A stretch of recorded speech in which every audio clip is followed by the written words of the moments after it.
Labadiena, gerbiami visaginiečiai.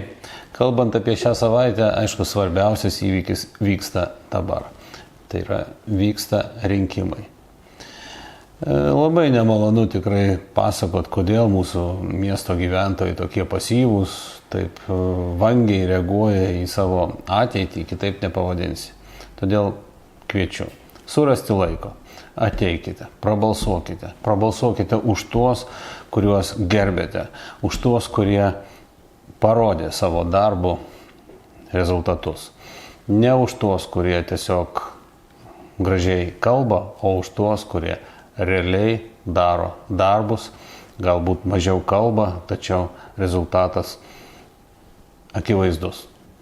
Taigi ateikite tam, kad būtų lengviau net ir savivaldoje dirbti, kada išrinkti žmonės yra pakankamai adekvatus, protingi ir gebantys suprasti savivaldos problemas. Dabar atsakysiu į tos klausimus, kuriuos šią savaitę gavau. Ar tiesa, kad Vilniaus miesto gyventojas, kurį jūs planuojate paskirti į vicemero pareigas, dirbs nuotoliniu būdu? Na, kalbėti apie nuotolinį būdą, nenuotolinį būdą, manau, tai visiškai niekaip nesusijęs su mero arba vicemero darbu, nes turbūt niekas neskaičiuoja niekada, kiek tas pats meras ar vicemeras dirba po darbo, kiek dirba išeiginėmis dienomis. Turbūt esate pastebėję, kad beveik visuose renginiuose kažkas tai iš mūsų visada dalyvauja ir nepriklausomai, ar tai darbo valandos, ar tai nedarbo valandos. Aš iš tų, kuris reikalauja rezultato. Aš iš tų, kuris visada žino, ką jo pavaldinys veikia ir kada tą veikia. Ir prie ko čia nuotolinis būdas, ar tai yra nenuotolinis būdas, aš manau, kad viskas kontroliuojama, užduotys formuluojamos ir užduotys turi būti vykdomos. Kokią naudą miestui atneš laisvoji ekonominė zona, kurie netiki net kai kurie tarybos nariai? Na, tikrai, dėja, yra pora tarybos narių, kurie matyt iš vis nežino, kas tai yra. Bet norisi pasikalbėti ir kada kalbam daug ir apie nieką, ir kalbam apie tai, apie ką iš vis paprasčiausio supratimo neturime, va taip ir gaunasi. Tie, kurie balsavo, ir labai džiugu, kad balsavo taryba beveik vieningai, balsavo už, kad atsirastų tokia, tai kėlė klausimus ir nepasitikėjimą ne pačia laisvąja ekonominė zona, o netikėjimą, kad mūsų dabartinė vyriausybė, dabartinis Seimas sugebės rasti jėgų ir priimti tokį sprendimą. Tai tik tai dėl to, o pačios laisvosios ekonominės zonos nauda šie tarybos nariai tikrai nebejoja ir tikiuosi, kad nebejos, nes tai duoda ateitį. Duoda ateitį mūsų savivaldybei dėl investicijų, dėl naujų darbo vietų, dėl tiesiog mūsų miesto klestėjimo. Ar planuojate spręsti klausimą dėl loko, ar jis ir bus toliau nuostolingas? Na, kad planuoju, tai čia švelniai pasakyta apie loką ir jau mes kreipėmės dėl loko teritorijos net į Europos komisiją. Labai apgailestauju, tačiau pirmasis bandymas dalyvauti Eurokomisijos projektuose baigėsi tuo, kad gavome laišką, kad šitam kvietime mes nesuteiksime lėšų. Bet ką tai reiškia šitam kvietime? Kviesim, dalyvausim dar kartą dėl branduolinės energijos muziejaus kūrimo. Taip pat ruošiami dokumentai dėl įveiklinimo ir pačios apgyvendinimo patalpų, nes klausimas yra net ne tame, kiek lėšų biudžeto reikalauja kompensuoti tam tikrus nuostolius. Pagrindinis nuostolis į tai, kad pas mus bet koks investuotojas norintis vykdyti apgyvendinimo paslaugų verslą tikrai neateis tol, kol valdo tiek daug kambarių ir apgyvendinimo vietų, tiesiog savivaldybė, kuriai galimybės yra visiškai kitokios, nesulyginamos su verslo galimybėmis. Kada buvo pristatomas projektas dėl pėsčiųjų tako link geležinkelio stoties, atnaujinimo žadėjo ten įkurti nacionalinių skulptūrų parką, kur jis.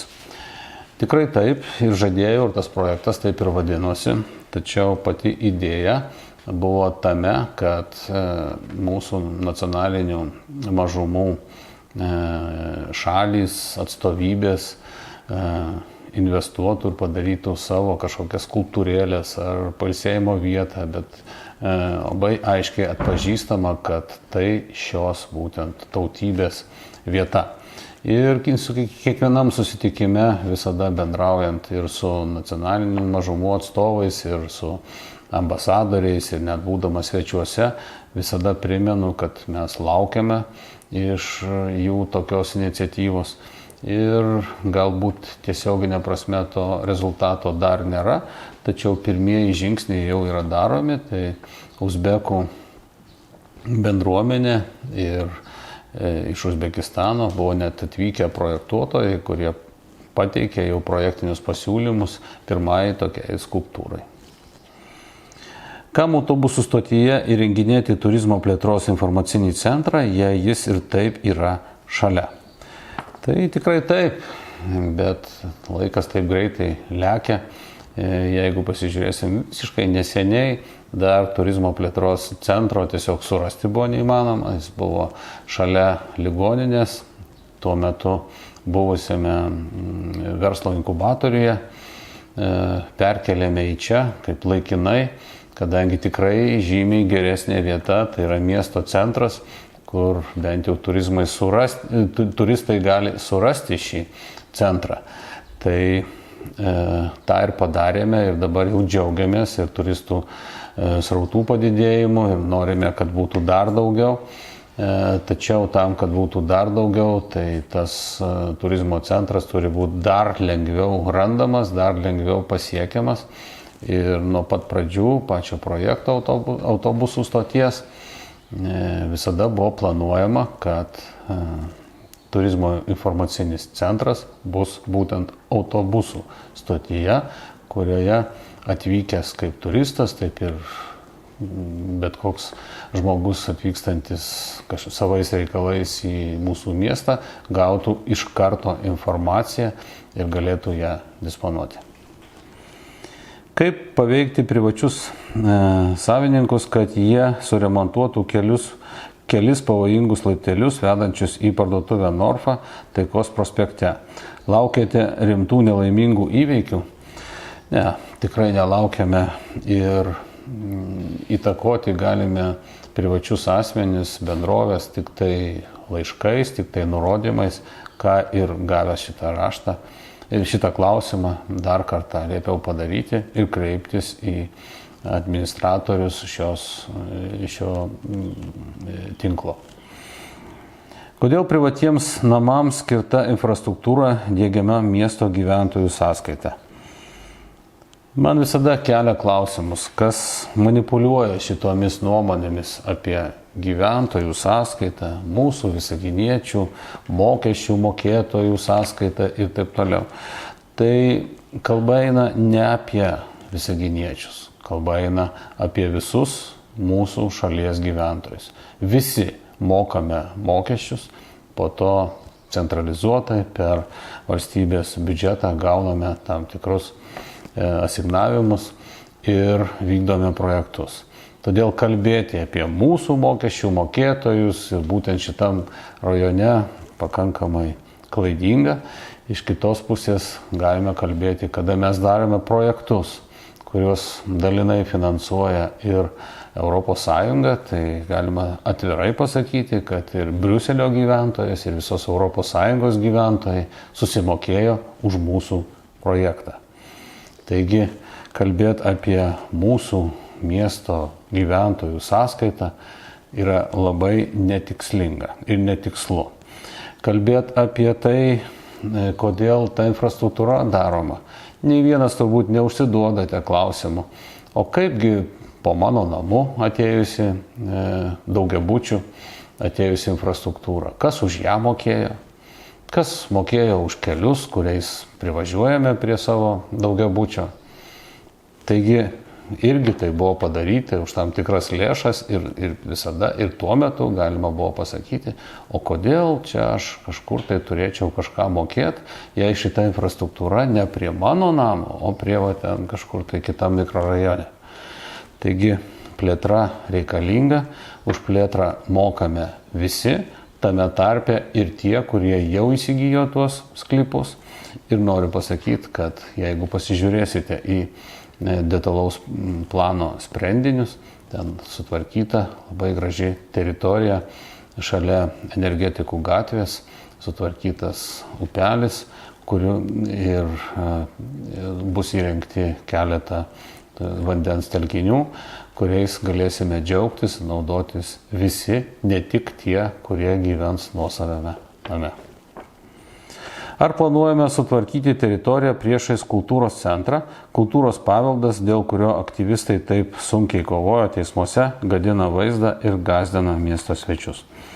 Na vat, vėl kada žmonės dažnai manipuliuoja kažkokiamis tai savokomis ar pateikia nepilną informaciją, netikrą, kartais net ir melagingą informaciją, ir susidaro tokios situacijos. Dar kartą primenu, jau buvo galimybė pasinaudoti Vidaus reikalų ministerijos lėšomis ir susitvarkyti šitą teritoriją, pastatant jaunimo centrą, pastatant kartu ir su biblioteka, ir su užimtumo centrais, ir sutvarkyti šitą teritoriją, paverčiant ją parku, su apvažiavimo keliu, kurio galėtų naudotis ir kultūros centro kolektyvai, ir sporto renginių organizatoriai, kurie atvažiuoja į pastatą Vilties 5A, tai yra baseinas, dabar dar ten ir krepšinio klubas ir taip toliau. Tačiau žmonės patikėję netikrą informaciją, patikėję kažkokiais mitais, davė į teismą, teismui skyrė keletą metų ir turime tą, ką turime. Apleista teritorija, taip ir niekas negavo jokio finansavimo ir mes savo šansą praradome. Dabar ieškome vėl lėšų ir rankų nenuleidžiame. Tikiuosi, kad tikrai surasime ir sutvarkysime. Gal neturėsim lėšų tiek, kad jaunimo centrą pastatyti, tačiau sutvarkyti teritoriją, paverčiant ją parku, paverčiant aplink galimybę apvažiuoti šitą teritoriją, tikrai surasime. Taigi visi klausimai, kuriuos gavau šią savaitę atsakyti, labai ačiū už šitos klausimus. Tikiuosi atsakiau į visus suprantamai. Na ir dar kartą kviečiu surasti laiko ar iš ankstinių balsavimų, ar sekmadienį ateiti ir balsuoti. Balsuoti pasvertai, balsuoti pasirenkant žmonės, kurie ne tik gražiai kalba, bet ir geba vykdyti duotus pažadus ir tą jau ir darė. Taigi ateikite. Nuo to priklauso ne tik Lietuvos ateitis, nuo to priklauso ir mūsų ateitis. Todėl ateikit, balsuokit ir viskas bus gerai.